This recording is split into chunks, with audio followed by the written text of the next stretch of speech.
अरे बस आने वाला है रिजल्ट यार, आने वाला है एकदम एकदम। अरे दादा हाँ तो खोल के बैठो, नाच कर रहे हो बैठे बैठे, खोल के बैठो।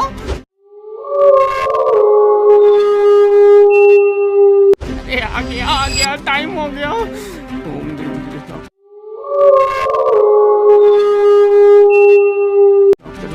ये तांत्रिक महाराज क्यों मंत्र पढ़ा जा रहा, खोल के बैठो ना।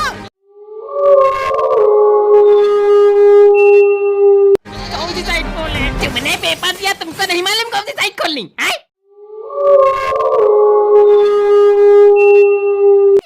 अरे पापा। अरे अरे कहते रह जाना, रिजल्ट तक चला जाएगा, सोते रह जाना।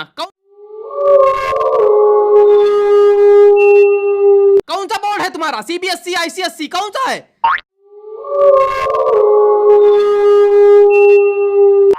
मेरा है यूपीएससी।